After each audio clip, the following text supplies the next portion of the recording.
میرے دوستوں، عدل یہ نہیں ہے. عدل یہ ہے کہ بچہ مزدور کے گھر پہ پیدا ہو، بچہ بادشاہ کے گھر پہ پیدا ہو. ایجوکیشن سسٹم دونوں کے لیے ایک ہی ہونا چاہیے. اگر بادشاہ کے بچے میں صلاحیت ہے تو آگے بڑھ جائے، اگر مزدور کے بچے میں صلاحیت ہے تو وہ آگے بڑھ جائے.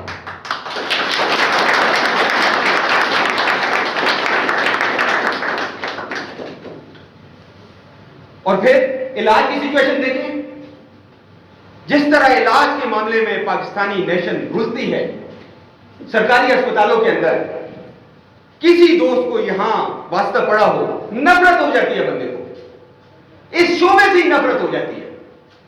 مریض کو کلائنٹ کی نظر سے دیکھا جاتا ہے، مریض کو گاہک کی نظر سے دیکھا جاتا ہے، اور اس کی ویلیو، اس کے لیے علاج جو سجیسٹ ہوتا ہے اس کی جیب کی نظر سے سجیسٹ ہوتا ہے. ہم جاتے ہیں سرکاری اسپتالوں میں، جہاں جو سلوک پاکستانی قوم کے ساتھ عملہ کرتا ہے وہ سب کو پتا ہے، اور جو عمراء ہیں، جو ایلیٹ کلاسز ہیں، وہ الشفا جائیں گے، بلکہ اس سے بھی جو اوپر کی ایلیٹ کلاسز ہیں وہ بیرون ملک چلے جائیں گے. اور اللہ کی ذات نے کیا کہا؟ وَلَقَدْ كَرَّمْنَا بَنِي آدم. پاکستانی بنی آدم نہیں ہے. پاکستانی اسپتالوں میں جاتے ہیں تو ذلیل ہوتے ہیں، عدالتوں میں جاتے ہیں تو ذلیل ہوتے ہیں، پولیس اسٹیشن جاتے ہیں تو ذلیل ہوتے ہیں، آفیسز میں جاتے ہیں تو ذلیل ہوتے ہیں، ہر جگہ ذلیل ہوتے ہیں. عدالت ان کو ذلیل کرتی ہے. یہ کیسا وَلَقَدْ كَرَّمْنَا بَنِي آدم؟ اس کی حقیقت جاننے کی ضرورت ہے میرے دوست. ہماری قومی غیرت کدھر جاتی ہے؟ ہر پاکستانی، اس کو انسان نہیں سمجھا جاتا. پوری دنیا کے اندر جسمانی ریمانڈ کا نظام ختم ہو گیا، پاکستان میں اب بھی جسمانی ریمانڈ ہے. یہ ججز ٹائی لگا کے، خوبصورت سوٹ پہن کے جب کسی بندے کا جسمانی ریمانڈ دیتے ہیں، اس کے ساتھ تھانوں میں کیا ہوتا ہے آپ جانتے ہیں؟ چمڑی ادھیڑ دی جاتی ہے اس کی. ورلڈ اوور جسمانی ریمانڈ کا سسٹم ختم ہو گیا، پاکستان میں موجود ہے. آپ کے تحقیقاتی ادارے کیا کر رہے ہیں؟ یا اسی کو مار کے پیٹ کے، وہ تو آپ ہاتھی کی اتنی پٹائی کریں وہ قتل کا جرم قبول کر لے گا. انسان تو بجا. Where are the investigative institutions? آپ کے انویسٹیگیٹو انسٹیٹیوشنز کا کام ہے کہ تحقیق کر کے مجرم پکڑ کے لائیں، نہ کہ جس پہ شک ہو اس کو اٹھا لیا. پوری دنیا کا اصول ہے innocent till proven guilty. یہاں انوسنٹ کو اٹھا کے لاتے ہیں، اتنی مار پٹائی کرتے ہیں کہ وہ 10,000 اور جرم بھی قبول کر لیتا ہے. یہ ہے وَلَقَدْ كَرَّمْنَا بَنِي آدم. پھر نوجوان سے گلہ یہ کہ 14 لاکھ پاکستانی پچھلے سال ملک چھوڑ کے باہر چلے گئے. کیا کریں؟ 15-16 سال اپنی زندگی کی قیمتی وہ ایجوکیشن کو دیتے ہیں، صبح شام محنت کرتے ہیں، اور جب وہ نکلتے ہیں باہر سوسائٹی میں، سوسائٹی ان کا جو حال کرتی ہے. نوجوان بغاوت نہ کرے تو کیا کرے؟ 90% سیٹس جن کی اوپر ایڈورٹائزمنٹ ہوتی ہے، جب وہاں انٹرویو دینے جاتا ہے پہلے سے بکنگ ہو چکی. یہ ہے وَلَقَدْ كَرَّمْنَا بَنِي آدم. میرے دوستو، نہ قرآن کی آیت جھوٹی ہو سکتی ہے، نہ اللہ کے حبیب کا پیغام جھوٹا ہو سکتا ہے. اگر جھوٹا ہے تو ہمارا سسٹم ہے، اگر جھوٹا ہے تو یہ اسٹیٹ ہے، اگر جھوٹے ہیں تو اسٹیٹ کے اسٹیک ہولڈر ہیں جنہوں نے ہمیں ٹرک کی بتی کے پیچھے لگایا.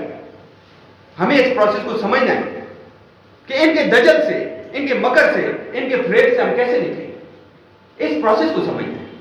اگر ہم انہی کے پیچھے چلتے رہیں گے، اگر ہم انہی کے پیچھے چلتے رہیں گے، اگر ہم یہی سوچتے رہیں گے کہ یہ ہمارے وسیع ہیں، یہ ہمیں نجات دلا دیں گے، یہ شریف صاحب آ جائیں گے، یہ خان صاحب آ جائیں گے، وہ مولانا صاحب آ جائیں گے، وہ چودھری صاحب آ جائیں گے، اور یہ ہماری قوم کا مسئلہ حل کر دیں گے، میرے دوستو یہ خواب ہے، یہ بھول ہے. ورکنگ کو سمجھیں. How does the system work? یہ ہمارا سسٹم کیسے کام کرتا ہے؟ ہمارا سسٹم سسٹمیٹیکلی، سسٹم کبھی بھی افراد کے آنے اور جانے سے چینج نہیں ہوتا. یہاں آپ ایک اللہ کے بہت بڑے ولی کو وزیر اعظم بنا دیں، وہ کچھ بھی نہیں کر سکتا. یہاں آپ ماؤ سے تونگ کو وزیر اعظم بنا دیتے، یہاں آپ نیلسن منڈیلا کو وزیر اعظم بنا دیتے، یہاں آپ ابراہیم لنکن کو وزیر اعظم بنا دیتے، یہاں آپ لینن کو وزیر اعظم بنا دیتے، یہاں آپ کسی بہت بڑے ولی محدث مفکر کو وزیر اعظم بنا دیں. It's not going to make one iota of difference. We need to understand how the system works. System کی ورکنگ کو سمجھیں. یہ دھوکہ ہے، یہ نعرے. سسٹم کیسے کام کرتا ہے؟ سسٹم کے اندر یہاں ادارے ہوتے ہیں، انسٹیٹیوشن ہوتے ہیں. ایک ادارہ ہے جو قانون بناتا ہے، جس کو مقننہ کہتے ہیں، جس کو لیجسلیچر کہتے ہیں، اس کا کام ہے قانون بنانا. ایک ادارہ ہے اس قانون کو نافذ کرتا ہے، جس کو بیوروکریسی کہتے ہیں، قوت نافذہ کہتے ہیں، جس کو اسٹیبلشمنٹ کہتے ہیں، جس کے اندر سول بیوروکریسی بھی ہوتی ہے اور فوجی بیوروکریسی بھی ہوتی ہے. اصل ساری طاقت یہاں پہ پاکستان کے اندر جس ادارے کے پاس ہے وہ کون سا ادارہ ہے؟ بیوروکریسی. چاہے وہ آرم فورسز کی بیوروکریسی ہو، چاہے وہ سول بیوروکریسی ہو، ساری طاقت بیوروکریسی کے پاس ہے. اور ایک ادارہ پھر جو اس کے اوپر چیک اینڈ بیلنس رکھتا ہے، جو اس کے اوپر واچ ڈاگ کا کام کرتا ہے، جو اس کی نگرانی کرتا ہے کہ جو قانون پارلیمنٹ نے پاس کیا اس پہ عمل درآمد ہو رہا ہے یا نہیں ہو رہا، وہ ادارہ کون سا ہے؟ وہ عدلیہ ہے، جوڈیشری. اب جوڈیشری کے پاس اپنی انفورسمنٹ کی کوئی پاور نہیں ہوتی. جوڈیشری اگر کوئی قانون پاس آرڈر پاس کرتی ہے تو اس کو امپلیمنٹ کون کرتا ہے؟ لا انفورسمنٹ ایجنسیز انفورس کرتی ہے. پاکستان واحد ملک ہے کہ لا انفورسمنٹ ایجنسیز عدلیہ وہ کہتی ہیں یہ حکم پاس کرو. اگر وہ پاس کر دیں تو ٹھیک ہے، ورنہ ان کی مرضی سے اگر کوئی عدلیہ قانون کوئی حکم پاس کر دے کوئی سنتا ہی نہیں. ابھی آپ نے دیکھ لیا کیا ہو گیا، پاور دیکھ لی ہوگی آپ نے جب انہوں نے کہا کہ 30 اپریل تک الیکشن کروائیں. اور جب انہوں نے کہا تھا کہ اس کی حکومت کو چلتا کرنا ہے تو آپ مجھے بتائیں حکامے کے لیے جو 2 لاکھ والا پیپر کون ڈھونڈ کے لایا تھا؟ جج صاحب کو ڈھونڈ کے لائے تھے؟ آپ یا میں کوئی شہری ڈھونڈ کے لایا تھا؟ وہ ہمارے ادارے ہی ڈھونڈ کے لائے تھے نا، جا کے قطر سے اٹھا کے لائے. اب اگر کسی کو ہٹانا ہو اداروں نے تو عدلیہ کے حکم پہ 1 منٹ سے اس کو اٹھا کے جیل میں ڈال دیتے. اور اگر اداروں نے نہیں ہٹانا تو عدلیہ چیختی رہے، اچھلتی کودتی رہے، 6 دفعہ آرڈر پاس کر دے، اس کی کوئی سنتے ہی نہیں. یہ ہے سسٹم. اس لیے میرے دوستو اگر سسٹم کو چینج کرنا ہے تو ہمیں الٹرنیٹو بیوروکریسی پیدا کرنی ہوگی، ہمیں الٹرنیٹو ادارے چلانے والے لوگ پیدا کرنے ہوں. یہ نہیں ہو سکتا کہ ہمارے پاس ادارے چلانے والے لوگ ہی نہ ہوں اور ہم سمجھیں کہ سسٹم چینج ہو جائے گا. یہ خان صاحب نے کیا کہا 3 سال بعد آگے کہا ہمارے پاس لوگ نہیں تھے نظام چلانے والے. ایف بی آر کے لیے شمر زیدی صاحب کو کہاں سے لائے؟ آئی ایم ایف سے.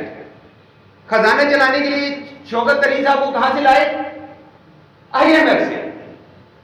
جب ہم اپنے بنیادی ادارے چلانے کے لیے بھی لوگ کہاں سے لاتے ہیں؟ ورلڈ بینک اور آئی ایم ایف سے، تو ہمارے پاس اپنی ٹیم کہاں سے آئی؟ اس کا مطلب یہ ہے کہ جب تک سسٹم کو ریپلیس کرنے والے افراد نہیں ہیں، باقی سارے نعرے ہم سسٹم کے ہاتھوں میں کھلونا ہے، وہ ڈبڈی کی طرح بجاتے ہیں اور ہم ان کے اشاروں پر ناچتے ہیں. There is no exception. یہ نہیں میں خان صاحب کی بات کر رہا ہوں، دیر از نو ایکسیپشن.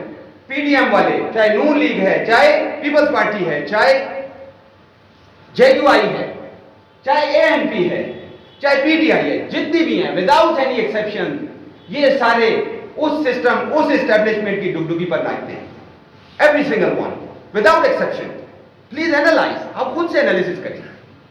یہاں باشعور طبقہ بیٹھا ہوا ہے، سوچ سمجھ والا طبقہ بیٹھا ہوا ہے. لوگوں نے جینوئنلی، بہت سارے نوجوانوں نے اپنے دل کی آواز پر خان صاحب کا ساتھ دیا، لیکن جب اسٹیبلشمنٹ کا کام پورا ہو گیا ان کو ضرورت نہیں رہی، ایک چٹکی پہ اٹھا کے باہر پھینک دیا. کہاں گئی عوام کی خواہش؟ کہاں گئی لوگوں کی تحریک؟ پھر دوستو 2/3 سے نواز شریف آئے تھے اٹھا کے مکھن سے بال کی طرح نکال کر باہر پھینک دے. یہ ہوتی ہے اسٹیبلشمنٹ. اور الزامات ہیں کہ فلاں صاحب 12 ارب ڈالر لے کر باہر چلے گئے. کوئی کسی کے منہ سے چوں بھی نہیں ہوتی کہ اس حوالے سے کوئی پولیٹیشین بات نہیں کرتا. آپ مجھے بتائیں کسی پولیٹیشین نے اپنی تقریروں میں یہ بات کی ہے کہ اتنے ارب ڈالر وہ لے گئے، اتنے ارب ڈالر وہ لے گئے؟ انہیں پتا ہے کہ طاقت کا جو ریئل سورس ہے وہ کہاں پہ. اس لیے میرے دوستو ہمیں اس پروسیس کو سمجھیں. جب دنیا میں اب دیکھیں نا، let me tell you something. ہمارے پڑوس میں ایک ملک ہے رائٹ نیکسٹ ٹو اس، چائنا. 2 سال بعد ہمارا آزاد ہوا اور اس کی آبادی کتنی ہے؟ 1.5 ارب آبادی ہے اور اس کی حالت ہم سے زیادہ خراب تھا. ساری قوم کو افیون کے نشے کی لت میں لگایا ہوا تھا برٹش سی آئی ڈی نے. اتنی زیادہ یہاں ہمارے شمالی علاقہ جات سے مہینے کی 80,000 پیٹی 20 kg بیگز یہاں سے جاتے تھے چائنا. یہ برٹش بھجواتے تھے، پوری قوم کو افیون کی لت میں ڈالا ہوا تھا. لیکن جب اس قوم نے انقلاب برپا کیا، ہم سے 2 سال بعد برپا کیا، اور آج ہمارے ساتھ وہ دیکھیں کہاں کھڑے. This is the official report of United Nation. United Nation کی رپورٹ ہے کہ China has totally eradicated poverty. They have totally eradicated hunger. انہوں نے بھوک کا مکمل خاتمہ کر دیا ہے. انہوں نے اپنی پوری قوم کو 100% تعلیم دے دی ہے. ادھر ایک بندہ بھی نہیں ہے جو اپنے گھر کے بغیر رہتا ہو. ادھر ایک بندہ بھی نہیں ہے جس کو اسٹیٹ کی طرف سے ایکول رائٹس اور ایکول ایجوکیشن نہ ملتی ہو، ایکول ہیلتھ کی فیسلٹیز نہ ملتی ہو. What's the difference? ڈفرنس کیا ہے؟ ڈفرنس یہ ہے میرے دوستو، یہاں صرف چہرے بدلتے ہیں، وہاں کیا بدلا؟ نظام بدلا. تو اگر ہم نے نظام بدلنا ہے تو ہمیں نظام بدلنے کے اصولوں پہ کام کرنا ہوگا. چہرے بدلنے اور لوگوں ٹرک کی بتی کے پیچھے بھاگنا چھوڑنا ہوگا، اور ان کو اپنا مسیحا اور ان کو اپنا لیڈر گردانا، جن کے لیے ہم کنٹینروں کے آگے دوڑے، ہم دھوپ میں ان کے آگے نعرے لگائیں، ہم ڈنڈے اٹھا کے ان کے لیے بھاگتے پھرتے رہے. کیوں؟ کسی پہ بھروسہ کرنا ہمیں چھوڑنا ہوگا، ہمیں اپنے اوپر بھروسہ کرنا ہوگا. Why can't we have the confidence in ourselves? اپنے اوپر بھروسہ کیوں نہیں کر سکتے؟ اگر چائنا کے نوجوان انقلاب برپا کر سکتے ہیں، ایران کے نوجوان انقلاب برپا کر سکتے ہیں، کیوبا کے نوجوان انقلاب برپا کر سکتے ہیں، کوریا کے نوجوان انقلاب برپا کر سکتے ہیں، فرانس کے نوجوان انقلاب برپا کر سکتے ہیں، وینزویلا کے نوجوان انقلاب برپا کر سکتے ہیں، تو پاکستان کے نوجوان انقلاب کیوں نہیں برپا کر سکتے؟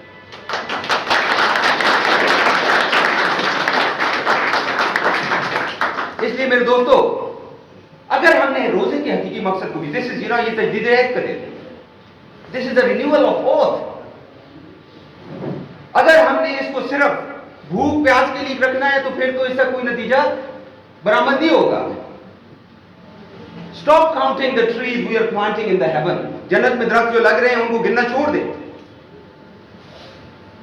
مولانا عبید اللہ سیدھی رحمۃ اللہ فرماتے ہیں کہ لیڈرشپ کا یہ کام نہیں ہوتا. لیڈرشپ کبھی بھی نیکی کی لالچ میں اچھا عمل نہیں کرتی، اور لیڈرشپ کبھی بھی سزا کے ڈر سے برے عمل سے نہیں بچتی. لیڈرشپ اچھا عمل اختیار کرتی ہے تو اپنی فطرت کے آواز کے مطابق کرتی ہے. لیڈرشپ اگر کوئی اچھا عمل اختیار کرتی ہے تو اور برے عمل سے بچتی ہے تو اپنی فطرت کی آواز سے، کیونکہ فطرت اللہ التی فطر الناس الیہ، یہ انسان کی فطرت، مسلمان کی نہیں. انسان کی فطرت کس کی فطرت پر ہے؟ اللہ کی فطرت پر ہے، اور اللہ کی فطرت عدل کی فطرت ہے. بالکل لیڈرشپ جو ہے بے لوث ہو کر انسانیت کی خدمت کے لیے کام کرتی ہے. لیڈرشپ بے لوث ہو کر، بغیر کسی نیکی اور ثواب کے ملنے کے، بغیر کسی سزا کے ڈر سے وہ اچھا عمل اختیار کرتی ہے. بھگت سنگھ نہیں تھا مسلمان، لیکن جب اس کے گلے میں پھندا ڈال رہے تھے تو آخری الفاظ اس کے سنے. وہ کہتا ہے، خود اس نے ہنس کر اپنے گلے میں پھندا ڈالا. یہ ہماری پنجاب کی سرزمین کا وہ بندہ تھا، پاکستانی پنجاب، بھگت سنگھ. اور انگریز کے خلاف جب اس نے قربانی دی، پھندا اپنے گلے میں ڈال کر کہتا ہے، نہ مجھے آخرت میں کسی صلے کی لالچ ہے، نہ دنیا میں کسی صلے کی لالچ ہے، مجھے اس غلامی سے نفرت ہے اور آزادی کی محبت میں یہ پھندا اپنے گلے میں ڈال رہا ہوں. یہ ہے فطرت کی آواز. تو میرے دوستو، ہمیں اس پروسیس کو سمجھنا ہے. ہمیں اپنے دل کی آواز، اپنی روح کی آواز، اپنی فطرت کی آواز پر لبیک کہنا ہے، اور ہمیں ظلم سے نفرت کرنی ہے. ہمیں اس بھوک سے نفرت کرنی ہے جس کے بارے میں حضرت علی رضی اللہ عنہ نے فرمایا کہ اگر مجھے مجسم حالت میں بھوک مل جاتی تو میں اس کو قتل کر دیتا.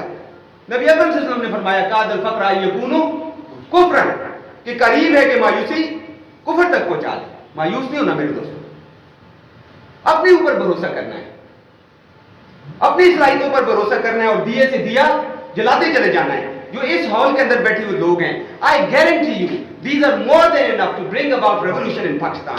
یہ جو لوگ بیٹھے ہیں، آپ اس بات کو بھول جائیں. الحمدللہ پاکستان کے طول و عرض میں ہر پاکستانی نوجوان اپنے وطن، اپنی دھرتی، اپنی مٹی سے محبت رکھتا ہے، اور اگر اس کو درست ڈائریکشن مل جائے تو وہ کھلے دل سے اس کو اڈاپٹ کرنے کے لیے تیار ہے، وہ سرگردہ ہے. قرآن میں اللہ کے حبیب کو کہا گیا کہ ہم نے آپ کو سرگردہ پایا اور ہم نے آپ کو ڈائریکشن دے دی. نبوت سے پہلے ان کے بارے میں کہا گیا کہ ہم نے آپ کو سرگردہ پایا اور آپ کو ڈائریکشن دے دی.